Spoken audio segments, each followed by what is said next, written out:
Hey guys, welcome back to my channel. So this is my top craft tools I reach for items. So the first one is a stamping platform. A stamping platform is something that I use every time I do a crafting. So the first one I bought was this one. I don't have a brand name. This is where I got it from, Krabby Habit. I will leave it linked in my description, guys. But I got rid of the foam piece inside of here because I didn't know that I needed to keep it for part of the actual stamping kit itself. So I ended up buying a new one for myself for Christmas, and it was the Hampton Arts 10x10, and this piece of foam is what's missing from in this set. This one, so I might buy another piece of foam and just see if it works. Otherwise, this one is just going to be left to gather dust.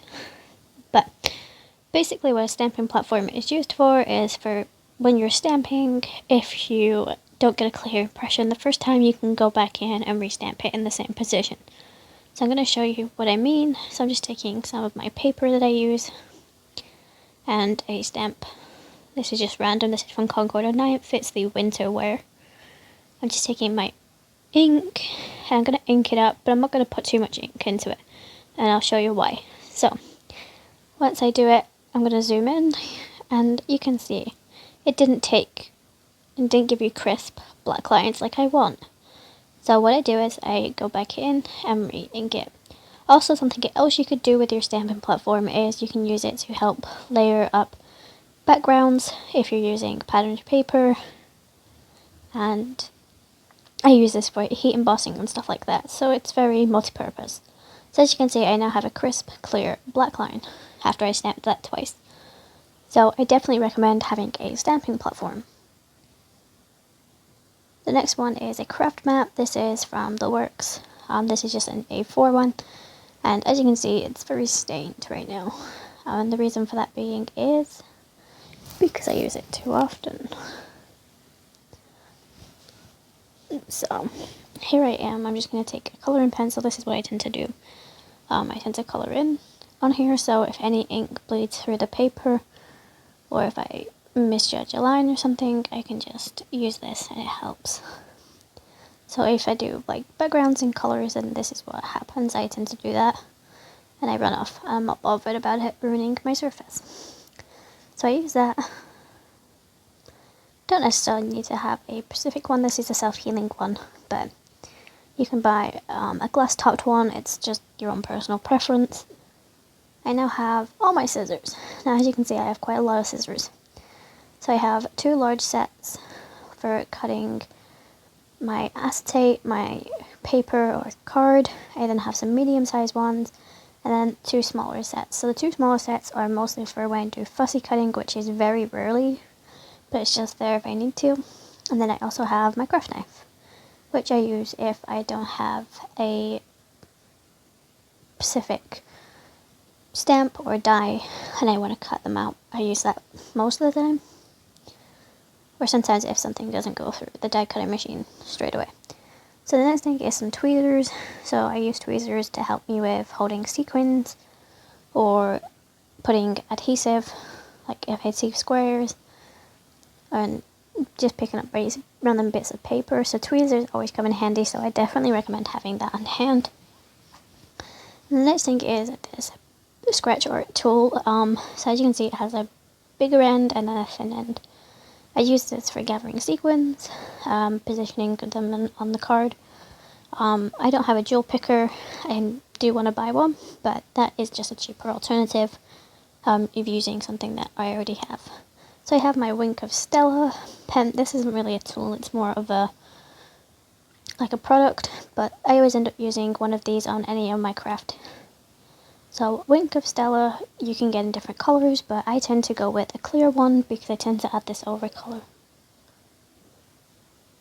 So as you can see, I just put Wink of Stella over the top of that one, and it just adds a little sparkle. That's why I have this as a go-to. And then I'm going to color in another piece of the scarf in another color, and I was going to put glossy accents over that so you could see it, but then I realized I have to show you what my die cutting machine does, and I didn't want to wait for the glossy accents to dry, so I have a card on hand, luckily for me, and this card is one for the collaboration that I did, and Glossy Accents just gives it this shine effect. So you could use this for anything like cheeks, eyes, noses, or anything like that. So that is definitely something else I'd recommend buying. Just adds a little bit more of a little something to your card. Here is my die cutting machine. It's very small, very compact, and it has these little handles. So I can take this easily with me, but I do need to buy a big shot or something bigger because I do tend to want to do bigger projects and I can't. So I am limited. I got this off eBay, so I will leave that one linked in the description. But I know somebody bought this off Wish as well, so this is what they're for. So you have these little metal dies. I really wish they changed the name. And I'm also taking some Hunky Dory low tack tape. So I didn't necessarily used to do this. I used to use masking tape and it used to rip my cardstock. So I do recommend having some low tack tape. So you can use that, or you can use painter's tape, something that won't rip anything. And I'm just going to run that through my die cutting machine. And I always tend to go through this a couple of times just to make sure it does cut it, because as you can see, my die cutting plates are really scratched and damaged now. But that is all a die cutting machine is for. You can use it also for embossing, but it's hard to find embossing folders that fit this. But I do recommend, if you don't want to buy a big shot because you don't know if you're going to be using it too much, go for a smaller one, because a small one will always come in handy too. But that is the die cutting machine that I use. I also have another one which is exactly the same size but from Aldi. So I have two. So I definitely need to purchase a bigger version.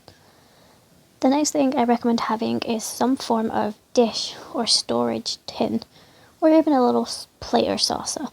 And the reason for that being is that you can always put in, like, I have this now, obviously I don't know what I'm going to use it for, but I can keep it in here so I don't lose it. So I tend to have 3 of these, one which carries little die cuts, one that carries sequins for when I'm making shaker cards, and one for when I'm doing adhesive squares, so I can just push all the stuff into here. I then have these storage containers. You don't get much in them, but I use these for storing excess pastes or something. So like this one, I made some paste for a Valentine's Day card, and I had this left over and I didn't want to waste it. So how I made that, I just took some of the Distress textured paste in matte and a coloured ink which was in Rosebud and mixed them, and that was the colour combination I got. So don't know if I'll use it, but I didn't want to waste it either. So I have those, and then I also have the same thing but with some sequins.